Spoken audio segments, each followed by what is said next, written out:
Hello, everyone. I'm your digital host, Tatiana White, and welcome back to another episode of This Month Matters. June is Black Music Appreciation Month, a time dedicated to celebrating the rich musical traditions, artists, and cultural contributions that have shaped not only American music, but music around the world. Joining me today is Huntsville vocal teacher and singer-songwriter Breona Brogan, who was recently named the individual winner of the 2026 Music Matters Challenge, earning a $10,000 prize and helping award a grant of up to $300,000 to support music education. How are you doing today? I'm really good. How are you today? It's good. Congratulations. Thank That you. is such a huge win. And I know that you're going to contribute so many great things like you already have in the music community. And so let's start with your story. Where did your love for music begin? And when did you realize music was such an important part of your life? Ooh, my love for music. Well, I was born in Seoul, South Korea. Okay, awesome. And my parents were in the military, and I moved around all around the world, and I was raised in Germany. So I remember when I was a little girl, I was really into dancing. Like, that was my first love, was dancing. And then I think one day I just picked up a microphone, and I just started singing. And I was just like, Mom, I think I just want to keep going. Like, I think I knew I started to have a love for singing because it felt like more than just me performing. I felt like it was healing me in a way. So I think right around the age of 5, I really just started to take singing a lot more seriously. And my mom, she would sing around the house all the time. So I think I just started mimicking her as well. And then I think knowing how much I loved it, I knew that it was supposed to be bigger than who I was within my lifetime. And I knew that I was meant to share it, whether it was through other people or through myself. I knew that I could find a different reason to love music. Yeah, and I feel like dance and singing, it all coordinates together and stuff. So I feel like it just naturally went into that for you. And so you're a vocal teacher at Mason Music, which they just opened their location in Madison last year.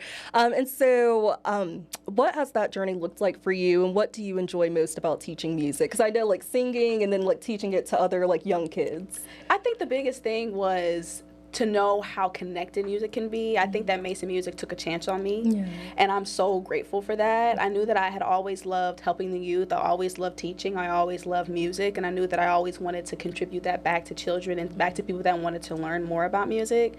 So when I first applied to be a part of the company, I was a little nervous. So I was like, I don't know, like they might just, but I felt like they saw something in me that I didn't yet see in myself, and they had so much faith in what I was able to do and to be able to connect with those people, to be able to want to learn music, that I think that being able to work with them was just such a impactful thing. I think that if I didn't allow myself to take a leap of faith with Mason Music, I don't even think I would even heard about the competition, because I think through them I was able to see an opportunity for myself and to know that I could be inspiring others as well to even try to do the same. Yes, and I love that you have your experience too of being a military child and stuff, and I'm also a military child. Oh my God, and so my dad was Air Force, and so I feel like moving around a lot, you really learn how to connect with people of all different walks of life and being able to teach them and stuff, and so I feel like that probably really helped you be able to connect with children of all different walks of life and being able to help them. So I'm also glad they took a chance on you, and you now have something great, a big accomplishment out of that. So, Thank you.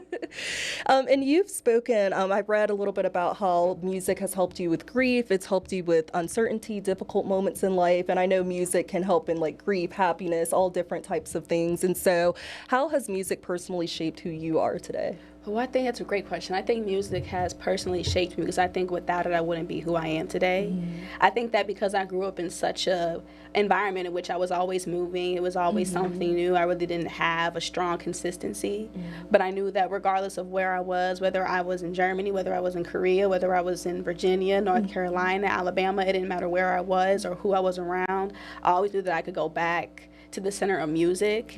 And when I think about most of the happiest moments in my life, they involve music. I think about the times when I was growing up and being able to go down to see my cousins and my family and us bopping the kids, bopping the car when I was 5, or how like I had like family reunions where I'm with my family and we always listen to music, or we always have like a music segment where like we just like have different family members like play the instruments, sing, and it just feels like such a homecoming for me. And I think that whatever grounds you the most is what probably helps the most with your inner healing. And I think without that acknowledgement of knowing how much it meant to me, I think I wouldn't be where I am today. Yeah, and like music is a universal language. Like no matter where you are, like music is music, and it can inspire you, it can make you feel better, it can just really help you. And did you find yourself like loving to sing more or listen to music more, or like a combination of both? You know, that's a really good question. I started out just singing. Yeah. My mom did put me in piano lessons, so it wasn't like I wasn't completely unaware of how to like navigate music, like on a more instrumental standpoint. Yeah. But I was just more so into the singing. I think it was, I knew I loved music because I wanted to be better for myself. I wanted to better understand how to make better music, how to connect with people. So I never stopped playing. I kept playing. But I think for me, sometimes I would hear a melody in my head. I don't want to sound crazy. Like I would hear things in my brain. Like there were times I would like be driving in the car with my mom, and I would hear like a da da da da da, and I was like, Mom, wait, like I have to record that, like wait, and I would take my phone and I would record it. So I think for me, it started out with what I was hearing, and then like sometimes I would try to sing it, and if I could sing it, I would try to play it on my piano. I've always made sure I had a piano throughout my entire childhood. I knew that if I couldn't sing, I had to at least dibble dabble on the piano. Yes. Yeah, but that's like a real artist right there, like being able to just hear a tune and being able to be like, wait, I have something for that, because I feel like that is such a talent that not everybody has, to be able to hear that and be able to be like, let me play this on the piano, let me add some words to this, let me make lyrics. So I love that you're able to do that. So and I'm sure like the kids that you teach too, you're probably helping them build that skill at such a young age. Yes. I think I shocked them because I just started like at the beginning of our lessons, like I'll throw them off. It's like sometimes they'll think that we'll do some sight reading, or we'll go up and down the solfege scale and I'll have them sing do to re to mi. But sometimes I'll put on a rap beat. And I'll tell them, your word is tree, or your word is bird, and I want you to rhyme to it. And they'll look at me like, Miss Breona, stop. And I'm like, no, like, we have to work on that, because you never know. There could come a time where you want to have your let it shine moment, and you want to, you know, spit a couple of rhymes. And I think it's really important. I think it also helps the brain. It helps you be able to think off the top of your head. It helps you to be able to understand rhythm and rhyme better. So I always knew that the same way I was able to connect to figuring out how I loved writing music, I knew that I would try to implement those things in our lessons as well. Yeah, and it helps them learn a diverse like type of music as well, like whether it's rap or jazz or whatever, or type even of French. Music. Yes, exactly. I had someone try to learn French, and I was like, wow, like this is new for me too. Like, like I was shocked. I was like, okay, like this is a challenge. Like I think also as a teacher, I get pushed every day. Awesome. I don't think that I'm very. I don't think I'm stagnant. I think that by working at Mason Music, the students I have really push me to not only be a better teacher, but to be a better musician, because I would never think that I would have to learn a French song so I could teach someone else how to properly sing a song in French. So I've definitely had to expand what I've been used to in order to be a better teacher as well. Yes, that is so awesome. I love that you're able to do that, because that is not a skill that I can do at all. So I'm so glad that you're able to do that and help them, especially at such a young age. And so you're also pursuing a master's in clinical mental health counseling, which is so amazing. Congratulations. Thank you. That is such a huge thing. And so how do you see like music and mental health connecting in your future work? Because I know like music can really help you just mentally get through some of the hardest days of your life. So how do you hope to maybe connect those two in any way? I hope to connect it through what I've experienced with my mother. She's actually a school counselor. She's been a school counselor for over 20 years now, and she primarily works in the military DoDEA school system. So I know for her, she always loved to have her own jingles, or she would love to start her lessons with being able to have music incorporated in it. And I knew that she was a part of this program called the Young Scholars Program, where it was for children that wanted to advance their education, or if they seemed like they were more advanced within their learning and they wanted to spend the summer to do extra learning. And she just asked me to write a song for the program. And it was called the Young Scholars song, and I also wrote a recycling song for the program. So I wrote the song, and then one day she's okay, well, I'm just going to play it for them. Let's just see how it goes. And when she told me, like, their reactions, like, to be able to hear their song for their program and to see the difference about their days, like, how they would come in a certain way. They didn't have that connection to music, but then, like, they would start asking her, can I hear the Young Scholars song? Can I hear it? And I think that's when I knew that there was a connection between mental health and counseling, because I feel like there's just no way, even when you were younger, there were lullabies that helped you go to sleep. It helped you regulate your nervous system. I think everything is connected to mental health, and I saw the connection that it had on military dependents. I know what it's like to be 5, 6, 7, 8, 9 years old, and you think that you're going to stay in a place, and like you're moving the next year, or you lose friends, or you have to always start and be the new person in school. That's a lot on someone at such a young age to have to process. But even when I was in those experiences, I was still going to choir. I was still going outside, and I was still singing Hannah Montana. Yes. Like, I was still finding an outlet to music. Yeah. So when I saw the connection that I was able to have, I think recently she asked me to write a sensory song, like for their 5 senses, which could allow them to better understand their emotions and what that means through music. And I think when I saw that connection, I realized that it was just bigger than music. It was bigger than me wanting to be in the counseling field. It was about wanting to spread that to other people. So I think from that experience of allowing my songs to be heard through my mom as a counselor and seeing that connection for children really made me want to further promote what that means to incorporate the two. Yeah, I love that. That is so beautiful. And I'm thinking back on like when I was a kid, like even those little like songs to help you remember things in history or things to help you remember like the alphabet and all those things. And like those songs stick with you even as like an adult. Like you just remember it. It's one of those songs where it just comes back and you're like, and it's like a connection, that universal language again, because you're like, oh my God, you learned that in elementary school too.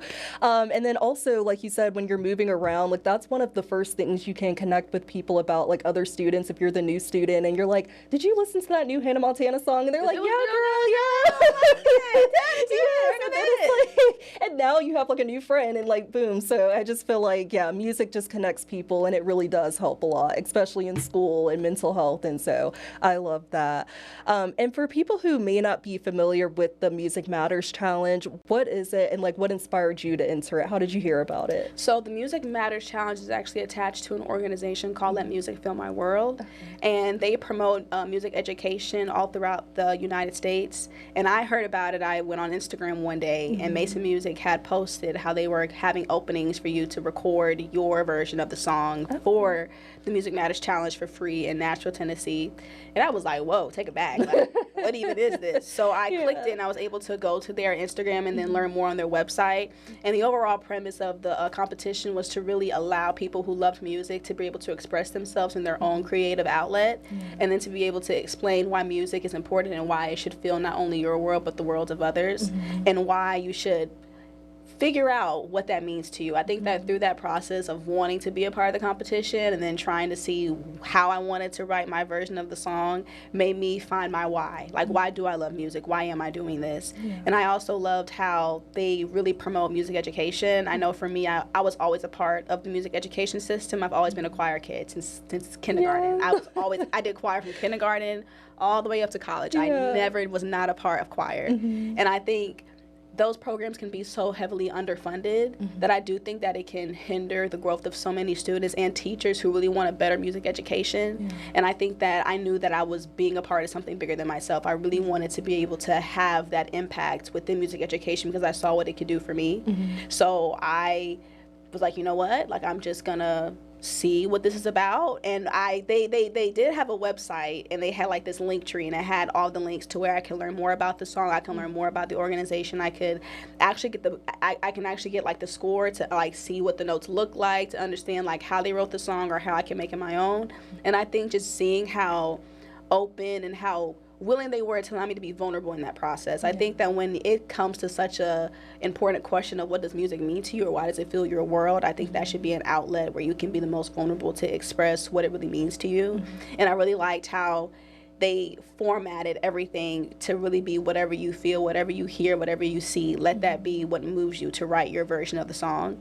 And I think I really took that to heart. Like, I was not playing. Like, I found it last minute. Like, I was shocked. Like, when I found it, I was like, oh, I got like 5 days to hurry up. I was like, well, let me hurry up. And I was moving. Like, I was like, and I also know that like writer's block is real. And sometimes I do have writer's block. And I was talking to my mom, and I was like, I haven't been able to write a song like lately. Like, what should I do? And she's like, you know what, just do it for fun.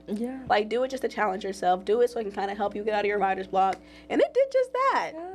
And I feel like it was meant to be too, because just hearing your story, like, I feel like you are the epitome of letting music fill your world. I feel like you connected to so many different things, from your mental health counseling master's journey, and then also being able to work with kids as a vocal teacher. So I feel like it really all worked out, and like you were meant to find it and win, obviously. And I think it's just so amazing that you were able to just do it. I watched your video, and it was so beautifully like put together, and I was like, this is so good. Hello, my name is Breona Brogan, and music fills my world because it's how I connect, serve, and express what words can. Whether I'm singing for others or if it's me teaching, music brings me purpose, and of course, it'll always be a universal language.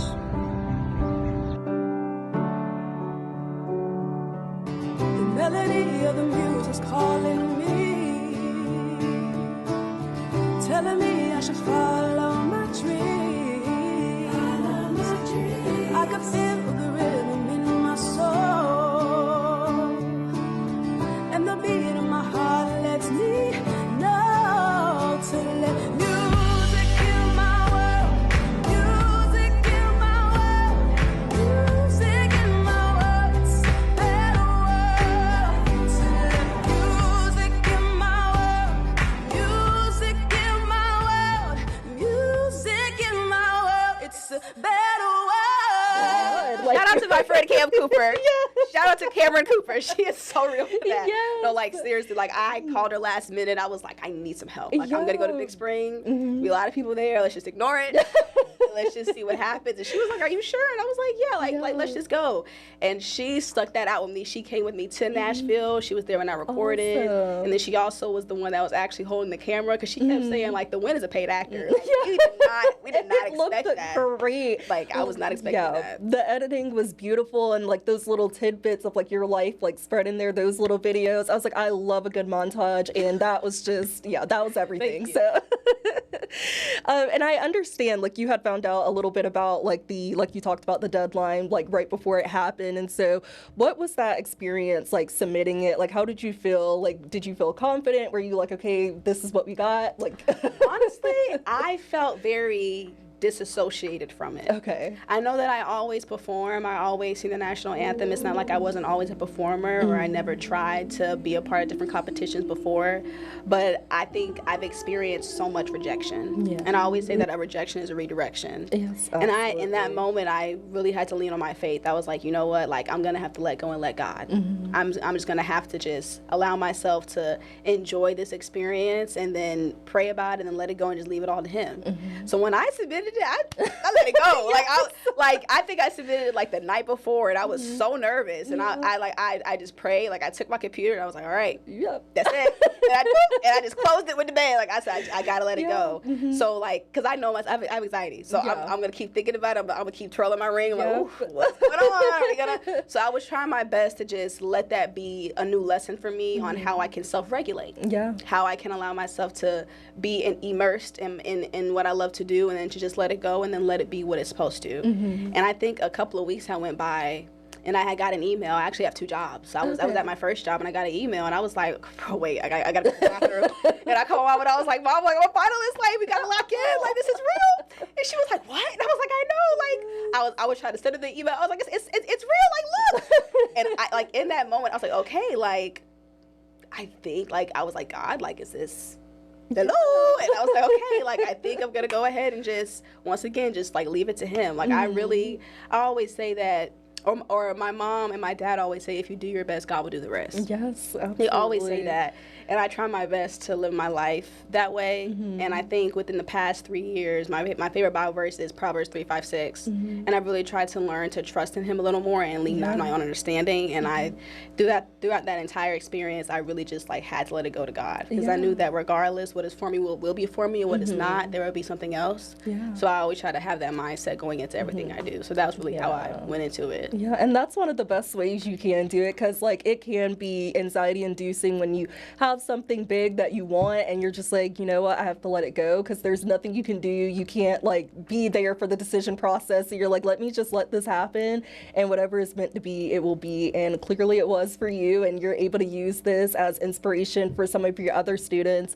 And speaking of your students, what was their reaction when you won? What was your reaction when you won? They did not know what it was. They're like, what are you doing? Like, because I remember like I would go out there to their parents, hey, can y'all vote? Like I was trying to pull their parents. I was like, please vote. And then they're like, what are we voting for? I think like I had a couple of students, they were coming in, they were like, Miss Breona, like, what are you doing? And like even when I tried to explain, they were like, oh, so like you wrote it, or like what? Can I vote? And I was like, I don't know. Like I'm just letting you know, like I'm a part of this competition. I think they didn't really realize until after I won. Like after I won.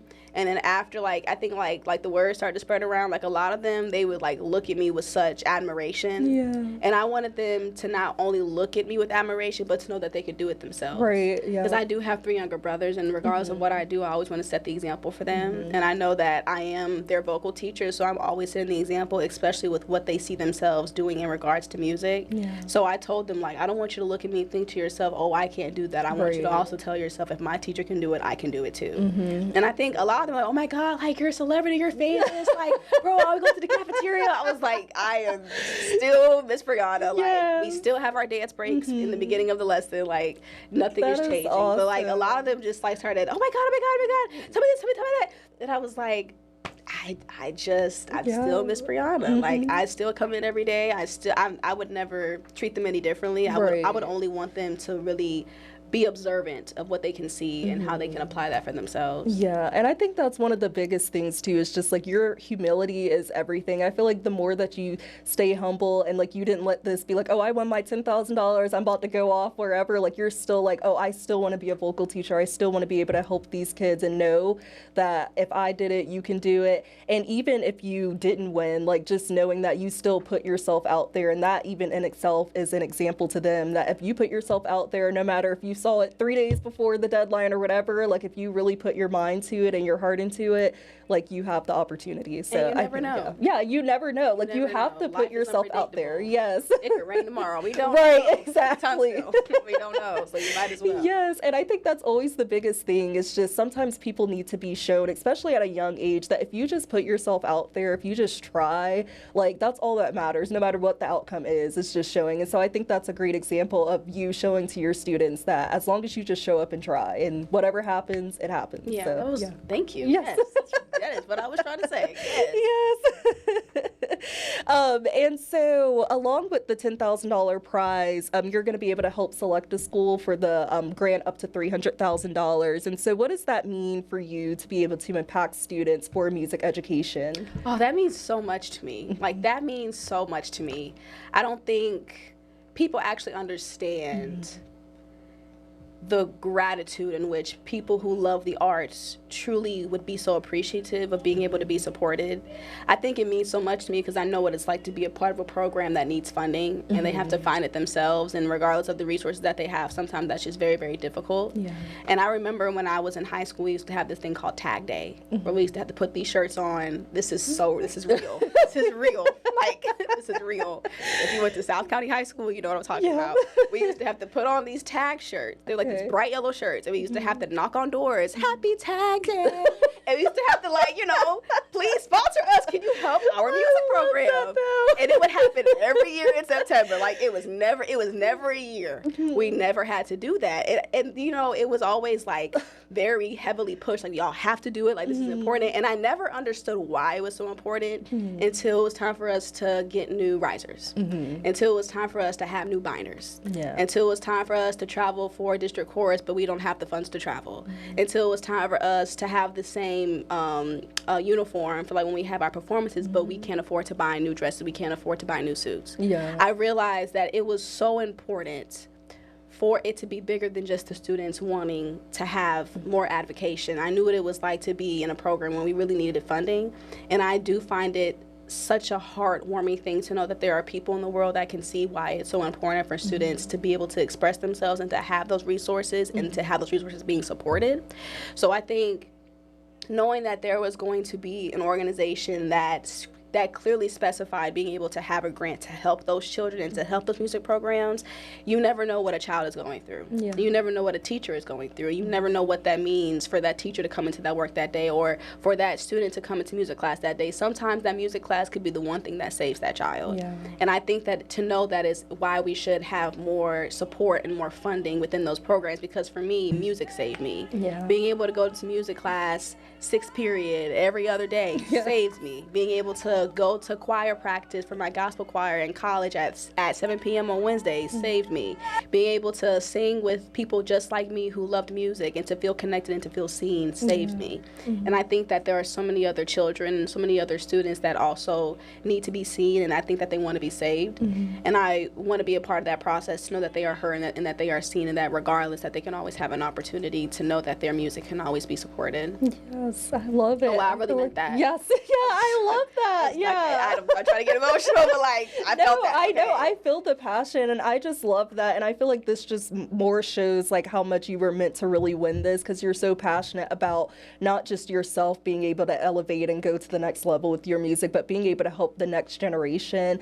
And because there are so many underfunded programs and stuff, and so this grant I know is going to help so many students, because sometimes that's all they have is like whatever is at school. And so if they have like a music program that they can look forward to, no matter what they have going on at home, they know, okay, well, like you said, at sixth period, I'll be able to sing with my friends. I'll be able to come up with a good tune or just something. And so being able to do that, help with instruments or just help with anything that can help them grow, I feel like it's just so beautiful. So I'm glad you're able to do that. Oh, thank you. Yes. I'm so glad I'm able to do it. Like, seriously, I really am. Yes, and you also won $10,000 for yourself. And so what do you think you'll do with that prize money? Pay for school. Yes. Yes. Yep. I Valid. believe that my education is so important. My mom, my dad always said that your knowledge cannot be taken away from you. Yeah. So I always knew that I wanted to further my education, but that is not free. Yeah, absolutely. It's not free.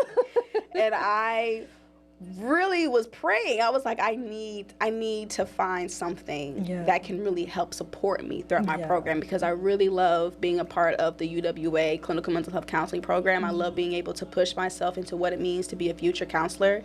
But in order to do that, I knew I just needed like a little more support, especially while working 2 jobs and just graduating from college and trying to support myself. I was like, it would just be a blessing to be able to have an outlet to help me pay for school.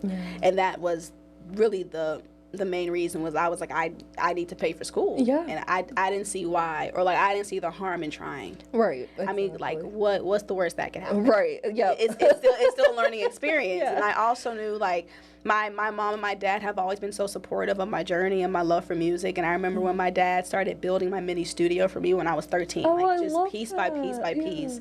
And he started when I was so young, and I'm 23 now. So that's a very long time. And I've been trying to get like these new pair of speakers. I've been eyeing them because my studio system is getting a little older. So I'll be singing and then like kapoop, like midway, I'm like, hello, I can't hear myself.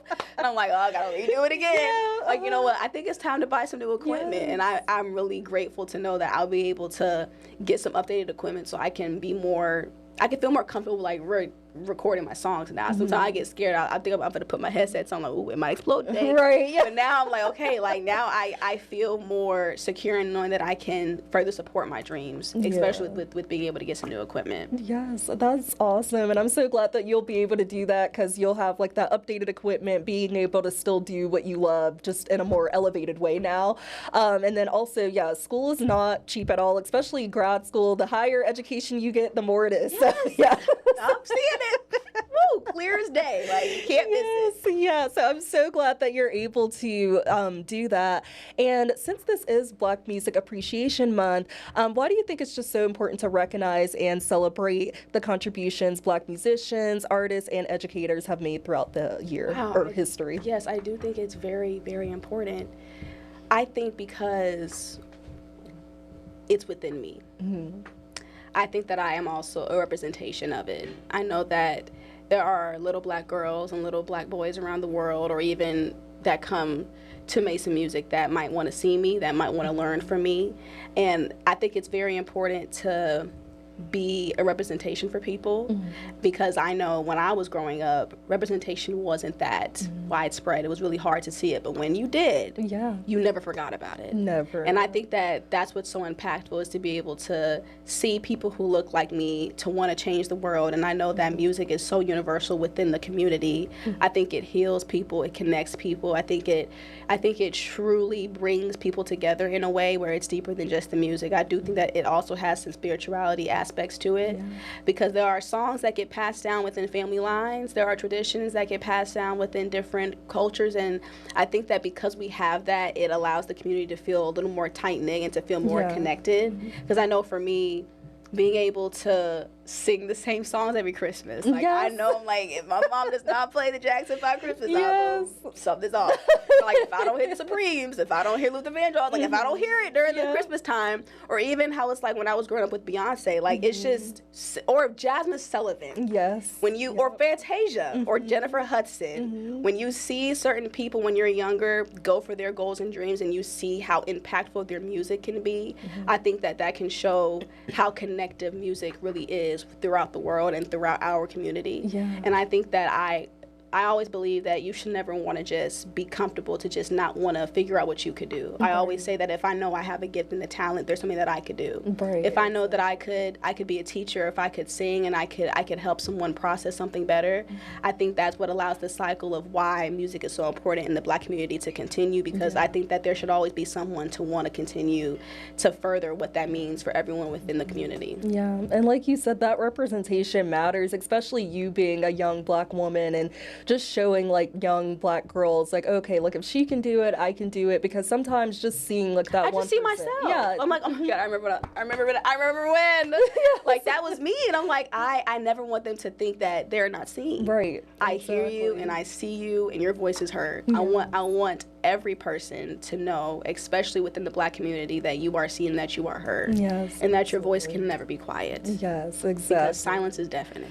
Yes, it is. And I really want everyone to know, because I do feel like I had that representation when I was growing up. And I think without it, I'm not sure where I would be today. And I want to know that regardless of even if I speak to them or not, as long as you can see that representation through someone, that something ignites a fire in you to know that you can do the same thing. Right, exactly. And like you mentioned about like the Christmas songs that we have, that like you just know, like when you hear it, you're like, yep, that's,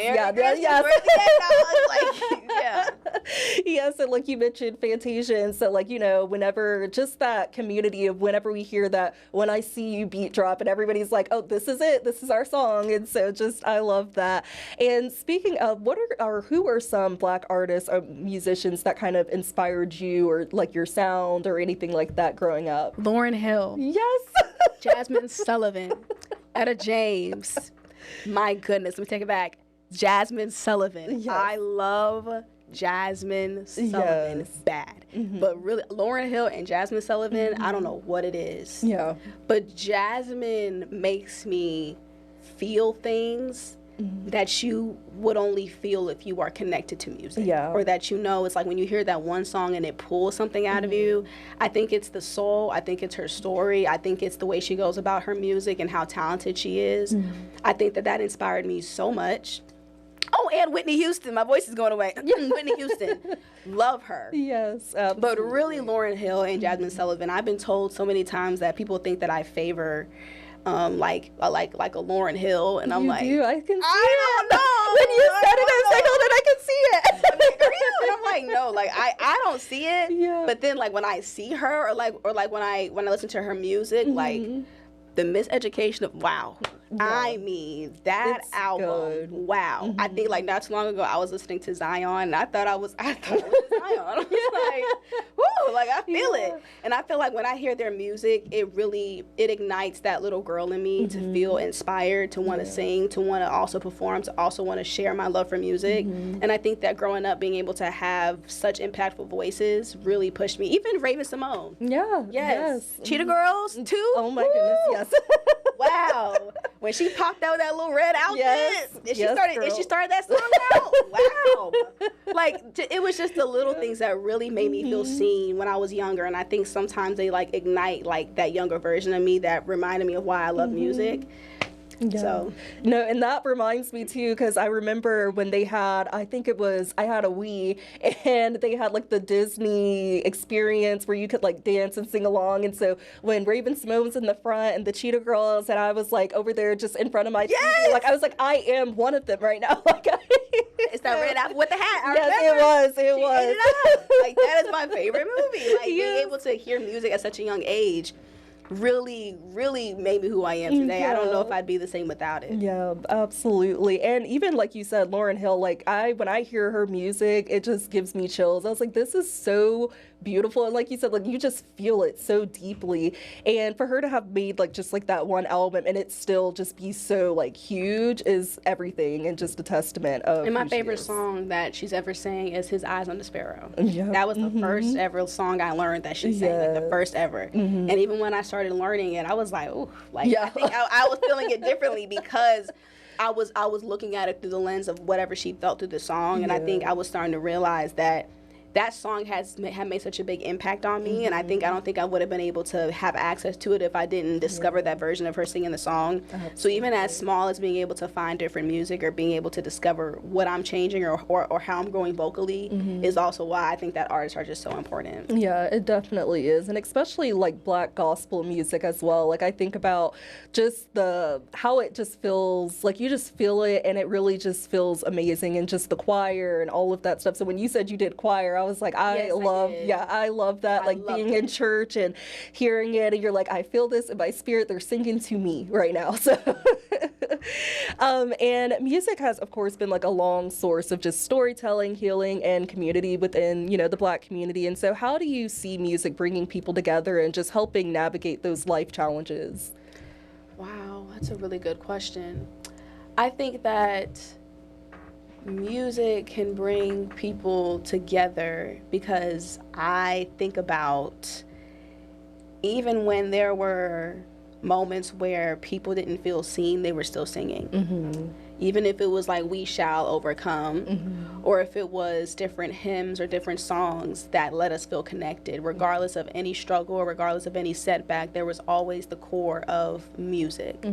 And I think that for me, I think that some people might not understand everyone. I do think that the world is very divided, and I think that people forget that one of the very few things that connects everyone to even have the same understanding is music, because I think music is so universal. So we might not have the same agreement or disagreement, but I might hear this one song and I might put it on, and now we over here both doing the same dance. Like, oh, wait a minute, maybe you are right. I think it's as simple as a beat that can really change so much, not only just within the Black community, but for, I think, the world. And I think that within the Black community, I've always found that if I were to sing a song with my mom, or if I were to sing a song to one of my students, or if I were to be singing and I see my grandma, I think it's something that I feel that I cannot explain. And I think that when you have such a universal thing such as music, I think that it's so connecting that you can't help but to fall in it. Because you don't even know that it's happening. You don't even realize. You're like, oh well, you know what? Kumbaya. Like it's just, might as well. Like, okay. And I think that's why it's just so powerful, because I feel like even when you're younger, you start hearing lullabies. You start hearing songs about how much you mean to that person who loves you. And I think that it starts at such a young age. Why do you feel like music education is just so important, especially at a young age? Because what age group do you teach? I teach all the way as young as 4 years old, all the way up to like, I also have adult students. Awesome. So okay. they range from literally every age. But I think I have the majority like between the ages of like 4 to 13, 17 years old. Yeah. So why do you feel like it's so important, especially for those younger kids? Because I know, like, I remember even those are some of my first memories when I was like 4 or 5. It's just like jamming out in the car with my parents, and like those same songs, when I hear it, I get those memories back of like being in the car with them and stuff. And so, and even like playing music and stuff with like in music class and things like that. And I remember my music teachers and all of that. So why do you think it's so important for like those younger kids, developmental ages? I think it's really important because I remember when I was younger, I was in choir, and I had so much fire in me. Like, it was just like bigger than choir. Like, I felt like we were in a show choir. Like, we gotta go out there and do something. I never forget, I was in kindergarten, and I was singing the national anthem, and I was getting into it. Like, I was giving it. I was, and my teacher was like, Breona, so here's what we're gonna do. And you know, my parents, I think they knew how much I loved it, that they wanted to allow me to have more resources to want to grow and to want to build my singing. And I saw how impactful my choir teachers were to me. I saw, especially when I was in high school, I think that was when I really started to experience the shift of why it was so important to have an instructor, or to have someone as a figure to look up to guide you through music. Because the choir director I had in high school, wow. That, like really changed my life. Like I was not the same person when I walked into the high school, and then when I left, I was so different musically. You could have never told me that one instructor could have had such a heavy impact on my life, because I think music is not just applied within the sounds you make. I think you can apply it in your everyday life. You don't realize that when you learn music, you learn discipline. When you learn music, you learn how to breathe correctly. When you learn music, you learn how to understand different notes or different chords or rhythms. And I remember every year would go by, but I would never forget the impact that I had with while being a part of that choir program. And the older I got, I realized after I graduated college, I was like, I think I want to go back to the roots of what really made me remember why I loved it so much, and why not do it but actually be an instructor this time. And when I see students come in, I believe we started August 2025, I still have some of the same students that I had then. And when I see where they are now, it's a feeling that you cannot describe. It's like watching a caterpillar turn into a butterfly. Like it's like watching it go into the cocoon. It's like, oh my God. And I've seen them grow so much in less than a year that I remember that there were times where I would have teachers that would tell me that I wish you could see me through your eyes. I wish that you could see that I've seen so much growth. And sometimes I wish that my students could see how much I've seen them grow, because it's such a beautiful thing. And I think that they felt so open and they felt so welcomed in the environment that I tried to have for them. I think that they need to be comfortable in an environment where they feel like they can express themselves. So I think them being vulnerable to feel comfortable, to want to learn, them being willing to take the criticism, to want to practice, to want to be a better musician. I think I was that type of student, and I think you never stop being a student. Once you know the type of student you are and the type of ethic you have, I think it's very easy for you to pinpoint somebody else who has that same grit. They have that same want to be better. And I can see that in so many of my students, and I think it's just a reflection of I see you, you see me, and I know how much you love music, and I know that there was somebody who cared about me and that wanted me to be pushed in music, so I'm going to make sure I do the same for you. And I feel like that shows too just how important it is to have music education, because that your teacher saw so much in you, and you're now able to pass that on to your other students. And so now they're like, well, I want to make sure that I do this for Miss Breona. And so being able to just inspire other students, and the fact that that stuck with you to want to pass that on to the next generation, it's just going to keep being that effect, a domino effect. Like your students are probably going to grow up and be like, okay, like I'm going to pass this on to the next, and it's just going to keep going. All to the floor. Wow, like that would make me emotional. It would be beautiful. And it's so funny that you say when you did the song and your teacher was like, tone it down. I remember you learn when to get humbled. Like you need to have those experiences. Because I remember I was like in 5th grade, and this was before I really had came to the terms with the fact that music is just not me. I can't sing. But I really tried. I forgot what song it was, but I went up there, I did it in front of my teacher, and we had a good relationship. And she was like, so we maybe just need to find something that's a little more your beat, right? I was like, okay. Goodness. And then that was really the moment where I was like, you know what, this isn't for me. But I was like, but it's okay. It's a growing experience. I have been told, like, Breona, if you don't stop, you're getting grounded. Like, stop. Like, you were loud. Like, stop. Like, it's 3 o'clock in the morning. Like, and like even when I was in college and I was in a dorm, that was so hard. I'm in a dorm and I can't really be loud. I can't really sing like I want to. So now I gotta be at the pillow. And I'm like, bro, I really had to learn how to adjust, or how I can grow, or how I can just have different experiences with the music. Because I've never not sang. If you ever see me and I haven't sang today, something's off. Right, exactly. That's your moment where it's like, let's do a check-in. Let's see. I gotta be humming or something like that. That is very unlike me. Yes, no, I love it. Everybody needs the outlet for sure, just to get through. And we've been seeing just a lot of people in the country facing that underfunding and stuff. And so, what would you say to someone about like why they should invest in music education, just why they should support music education? I would tell someone the reason why they should support music education is because education in general is important. I think that we should always push to allow students to have the resources that they need, because you never know what that might be for them. And I think that the same way you can have a student that loves engineering, the same way you can have a student that loves playing basketball, the same way that you can have a student that loves architecture, I think that there are students who genuinely have a love for music, who have a love for orchestra, who have a love for band, who have a love for musical theater.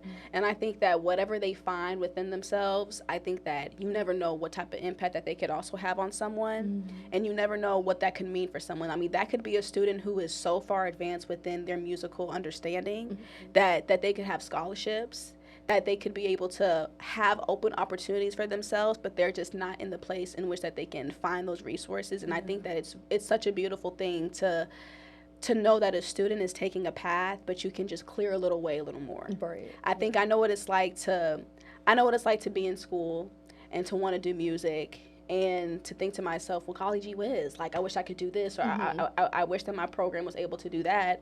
And there were times where I felt like there were so many dreams that we had when I was in school. Like, we wanted to do this type of concert, we wanted to travel here and do this competition, but we just simply did not have the funding.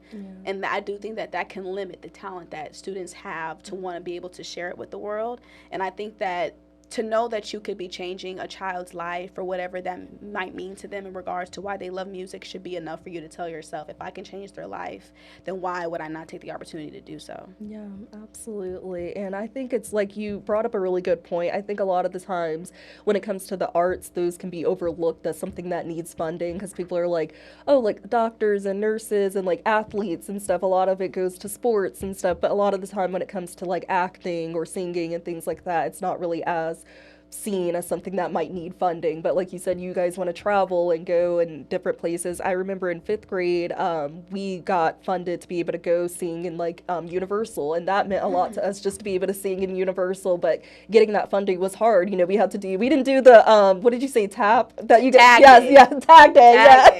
Crazy. Like, to this day, I'm like, I can't believe I did that. Yeah, we didn't get to do that, but we sold the little chocolates and all that stuff to try to get the funding. But it is hard, and sometimes they don't even have the funding to be able to do the fundraisers, like the chocolate, selling that and stuff. So being able to have that different funding and grants and stuff is so important.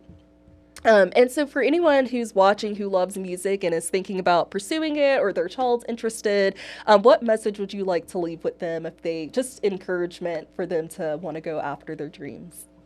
Do it. I would say do it. No, like, seriously, I feel like I'm not going to sit here and say that I only did singing. My mom made sure that whatever I thought I was interested in, go ahead, why not? If I thought I wanted to go back into ballet, I did ballet. If I thought I wanted to do hip hop, I did hip hop. One time I thought I was going to be a softball player. Yes. Wow. Didn't get far.